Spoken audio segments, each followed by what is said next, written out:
வந்து ஆக்சுவலி இங்க வந்த உடனே எங்களுக்கு தெரியும் அவர் தான் வந்து சிஎம் ஆவாருன்னு. பட் ஸ்டில் நிறைய பேர் வந்துட்டு அதெல்லாம் கிடையாது ஊர்னாங்க. பட் அதுக்கு வந்து ஒரு ஆப்பா மாசம் அவர் வந்து என்ட்ரி கொடுத்துட்டாரு. ஜோசப் விஜய் எனும் நான்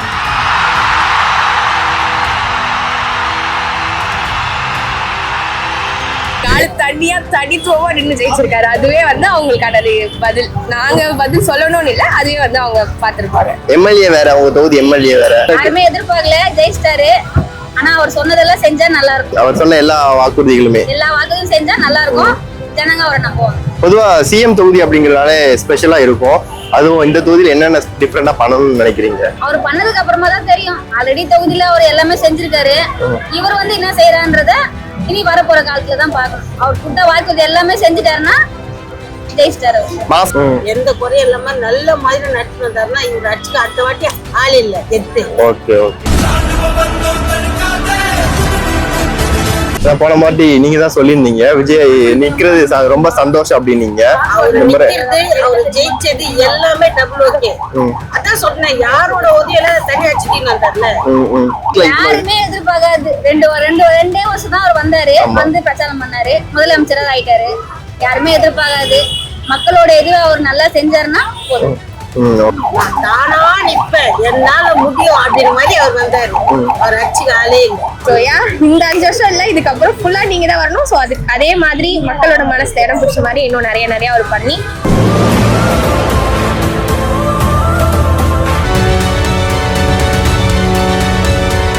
தமிழக அரசியல் வரலாற்றிலே வந்து இது மிகப்பெரிய அளவு மாற்றத்தை உண்டு பண்ணியிருக்கு. ஏன்னா அப்படிதான் சொல்லணும். அந்த அளவுக்கு ஒரு மாற்றத்தை வந்து தமிழக வெற்றி கழகம் வந்து தமிழ்நாட்டு அரசியல் மட்டுமில்ல ஒட்டுமொத்தமா இந்தியா லெவல்ல மிகப்பெரிய அளவுல ஒரு தாக்கத்தை ஏற்படுத்தியிருக்குன்னு தான் சொல்லணும். இப்ப நம்ம எங்க இருக்கோம் அப்படின்னா பெரம்பூர் தொகுதியில விஜய் அவர்கள் வந்து எம்எல்ஏவா ஜெயிச்சிருக்காரு. அது மட்டும் இல்லாம அவர் தான் சீஃப் மினிஸ்டர் ஆஃப் தமிழ்நாடு கூட. சோ இங்க உள்ள மக்கள் கிட்ட வந்து கேட்டு தெரிஞ்சுக்க போற என்னென்ன விஷயங்கள் அப்படின்னா, பெரம்பூர் தொகுதியில வந்து ஏற்கனவே அவர் வந்து பெரம்பூர் தொகுதியில நிக்க போற அப்படின்னு சொன்னதுமே அவர் வந்து முக்கியமா பல விஷயங்கள் சொன்னாரு. என்னோட தொகுதி அப்படிங்கறதுனால நான் மாசம் தொகுதிக்கு வந்து ஒரு எம்எல்ஏவா நான் வந்து மக்களை போய் சந்திப்பேன், மக்கள் கிட்ட வந்து உள்ள குறைகள்லாம் கேட்டு தெரிஞ்சுப்பேன். அது மட்டும் இல்லாம இதுக்கு முன்னாடி இந்த தொகுதியில உள்ள மக்களுக்கு வந்து போன கவர்மெண்ட் ஆட்சியில வந்து என்னென்ன விஷயங்கள்லாம் பண்ணல, என்னென்ன விஷயங்கள்லாம் பண்ணாங்க, இவர் வந்து என்னென்னலாம் பண்ணணும் அப்படின்ட்டு மக்கள் கிட்ட நிறைய எக்ஸ்பெக்டேஷன் இருக்கு, நிறைய வந்து கிளாரிபிகேஷன், நிறைய குறைகள் இருக்கு. சோ அதெல்லாம் மக்கள் எந்த மாதிரிலாம் சொல்றாங்க, விஜய் வந்தா என்னென்ன விஷயங்கள்லாம் பண்ணணும், இல்ல பெரம்பூர் தொகுதியை இன்னும் கொஞ்சம் ஸ்பெஷலான தொகுதியை எப்படிலாம் மாத்தணும். ஏன்னா பொதுவா சிஎம் தொகுதி அப்படின்னால அதுக்குன்னு ஒரு ஸ்பெஷல் இருக்கும். உதாரணத்துக்கு போன ஆட்சியில பார்த்தா கொளத்தூர் தொகுதி வந்து ஸ்பெஷலா சிஎம் அவர்கள் பண்ணாங்க. சோ இந்த முறை பெரம்பூர் தொகுதியில வந்து விஜய் அவர்கள் எந்த மாதிரிலாம் பண்ண போறாங்க அப்படின்றது மக்கள் கிட்ட ஒரு எதிர்பார்ப்பு இருக்கு இல்லையா? அதை வந்து மக்கள் கிட்ட நாங்களே போய் டீட்டெயிலா நேர்ல போய் லைவா கேட்டு தெரிஞ்சுக்க போறோம். மக்கள் என்னென்னலாம் சொல்ல போறாங்க அப்படின்னு. இந்த பெரம்பூர் தொகுதி உண்மையிலே ஒரு மிகப்பெரிய பேசப்படுற ஒரு தொகுதியா மாறிடுச்சு. இப்போ விஜய் அவர்கள் வந்து ஜெயிச்சிருக்காங்க. அவரோட தொகுதி வேற, எப்படி ஃபீல் பண்றீங்க? அவர் வந்து ஆக்சுவலி இங்க வந்த உடனே எங்களுக்கு தெரியும் அவர் தான் வந்து சிஎம் ஆவாருன்னு. பட் ஸ்டில் நிறைய பேர் வந்துட்டு அதெல்லாம் கிடையாது ஊர்னாங்க. பட் அதுக்கு வந்து ஒரு ஆப்பா மாசம் அவர் வந்து என்ட்ரி கொடுத்துட்டாரு. ஆப்வியஸ்லி அவர் நல்லா தான் பண்ணுவாரு, நாங்க நம்புறோம். அண்ட் பண்ணுவாரு. ஓகே. ஏன்னா இது அவரோட தொகுதிங்கிறனால ஸ்பெஷலா வேற என்ன புதுசா பண்ணணும்னு நினைக்கிறீங்க?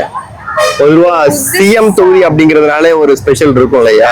அவர் வந்து மாசம் வந்து பாத்துட்டு போனாரு. அதுவே சொல்லியிருக்காரு, மாசம் வந்து பாக்குறாரு. அதுவே போதும், வேற ஏதோ பண்ணலாம். அவரு என்னென்ன வந்துட்டு இல்லையோ அதெல்லாம் எல்லாருக்குமே பண்ணி கொடுக்கலாம். மேபி கேர்ள்ஸ்க்கு இன்னும் கொஞ்சம் பாதுகாப்பு இருக்கலாம். பண்ணுவாரு, கண்டிப்பா பண்ணுவாரு. நிறைய விமர்சனம் வச்சாங்க, அவர் வந்து ஒரு தொகுதி ஜெயிப்பார், 2 தொகுதி ஜெயிப்பார், அவர் வந்து வாங்கவே மாட்டாரு அப்படின்னு.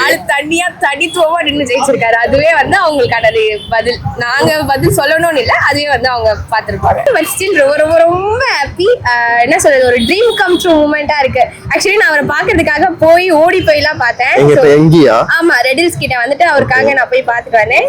சோ இந்த 5 வருஷம் இல்ல, இதுக்கப்புறம் ஃபுல்லா நீங்க தான் வரணும். சோ அதுக்கு அதே மாதிரி மக்களோட மனசு இடம் பிடிச்ச மாதிரி இன்னும் நிறைய அவர் பண்ணி அவர் தான் வரணும். எந்த மாதிரியான ஒரு மாற்றத்தை எதிர்பார்க்குறீங்க? இந்த தொகுதி மட்டும் இல்ல, ஓவரால் எல்லா தொகுதியிலுமே என்ன சேஃப்டி தான் மெயினா. இந்த கொலை அதெல்லாம் வந்துட்டு என்ன போஜணும், போறானுங்க ஜெயிலுக்கு உடனே வெளில வந்துடுறானுங்க. அப்படிலாம் இல்லாம ஒரு மாதிரி ஸ்ட்ரிக்டா இருக்கணும் நாடே. மெயினா வந்து கேர்ள்ஸ்க்கு இந்த கேஸ்ல வந்து தூக்கு தண்டனை போட்டுருங்கன்ற நாடு. அந்த மாதிரி அவ்வளவுதான். தூக்கு தண்டனையா எடுத்த உடனே வேண்டாம், விசாரிச்சுட்டு அது தப்பா இருந்தா போடலாம். பட் கேர்ள்ஸ்க்கு வந்து வேணும் பாதுகாப்பு, சேஃப்டி வேணும். கொடுப்பாரு எங்க அண்ணன் கொடுப்பாரு. சரி, ஓகே, ஓகே, தேங்க்ஸ். இந்த மாதிரி விஜய் ஜெயிச்சிருக்காங்க, எதிர்பார்த்தீங்களா இந்த மொமெண்ட்? ஜெயிப்பாங்கன்னு நாங்க ரொம்ப எதிர்பார்ப்போம். அது நம்ம இந்த தொகுதியில எம்எல்ஏ அவர் தான், சிஎம் அவர் தான். நாங்க எல்லாருமே அதான் எதிர்பார்த்தோம், விஜய் தான் வருவாங்க.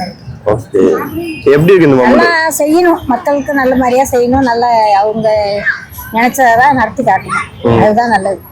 ஓகே, பெண்களுக்கு முக்கியமா பாதுகாப்பு, பெண்களுக்கு வந்து நல்லா எங்க போனாலும் ஒரு பாதுகாப்பா இருக்கும். ஆனா புதுசா ஒரு கட்சி வந்து இந்த அளவுக்கு ஜெயிச்சது யாருமே எதிர்பார்க்கல அப்படிங்கிறாங்க. ஆமா, கூட்டணி கட்சிகள் இருந்துமே இவங்க வந்து தனியா ஜெயிச்சது ரொம்ப பெருமையா தான் இருக்கு.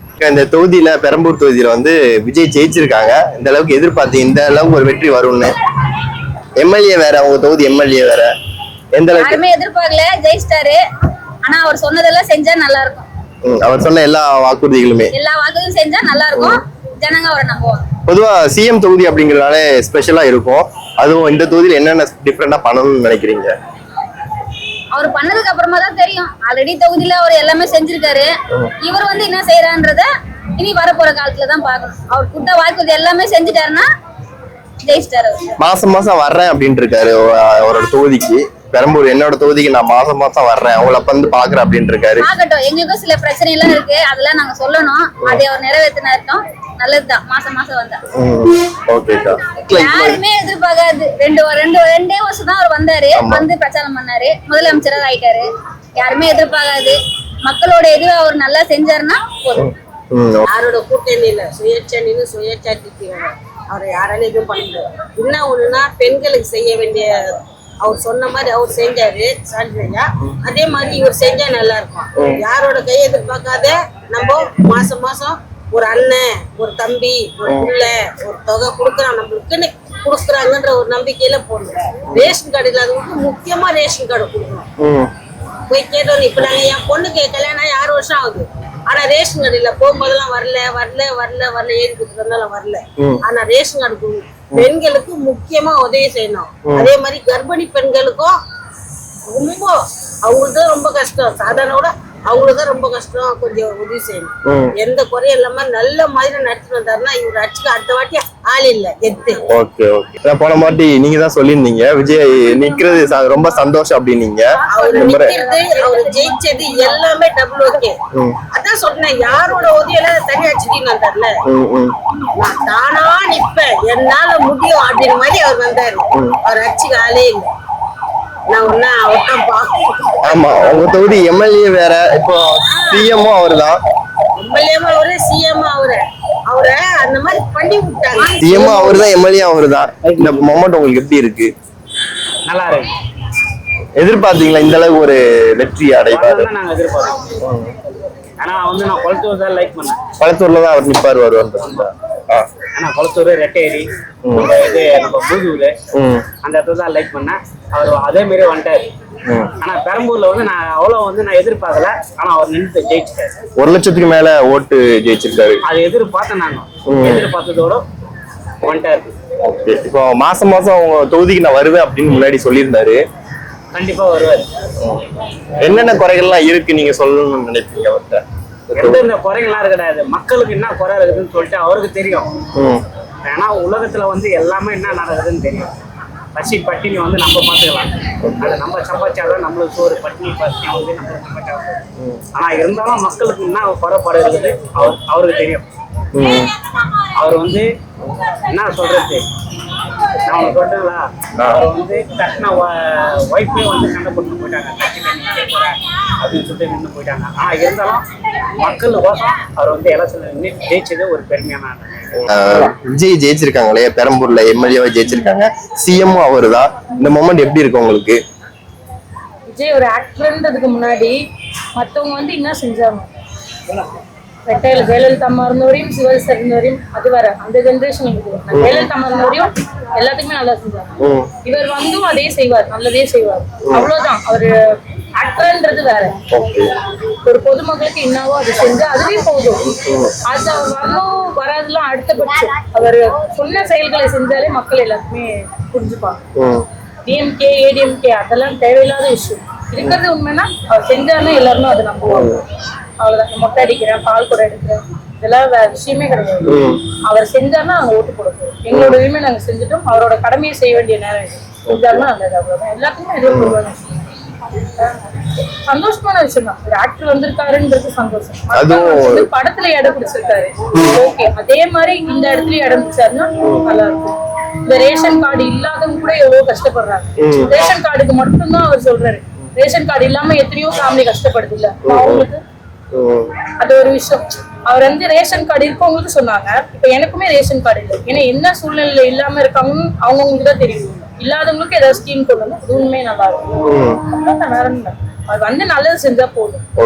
பெண்களுக்கு பாதுகாப்பு, ஒரு பொதுவான உரிமை. பெண்கள் பொதுவா ஒரு தமிழ்நாட்டுக்கு பாதுகாப்புன்னு அது நல்ல விஷயம். கொலை கொள்ளை இது கம்மியானாலே நாடு நல்லா இருக்கும். அது மட்டும் தான் எங்களோட காட்டு. வந்து நல்ல விஷயம் அதுவே போதும். ஒரு வாய்ப்பு கொடுத்துக்கிறோம். அவரு மக்களுக்கு என்ன செய்யறாருன்றது மக்கள் அவரை நம்பி ஒரு வாய்ப்பு கொடுத்துக்கிறாங்க. அவரு செய்யறது பொறுத்தா அவர் ஆட்சியில இன்னும் எப்படி சின்ன வாலிப பசங்க எல்லாருமே அவருதான் இது பண்ணிக்கிறாங்க. இவ்வளவு செஞ்சா ஸ்டாலினே எல்லாமே இது பண்ணிட்டாங்க. அவரு சொன்னதுனால அவரு ஏன்னா இத்தனை வருஷம் அவங்க ஃபேமிலியான இந்த ஒரு டைம் அவருக்கு வாய்ப்பு கொடுப்பாங்க. எல்லாருமே சரி வாய்ப்பு கொடுப்பாங்க. அவர் எப்படி என்ன செய்யறாங்க வாய்ப்பு வந்து கரெக்டா யூஸ் பண்ணிக்கிறது அதை மக்களுக்கு செய்யணும். அவர் சொன்னது எல்லாமே நிறைவேற்றணும்.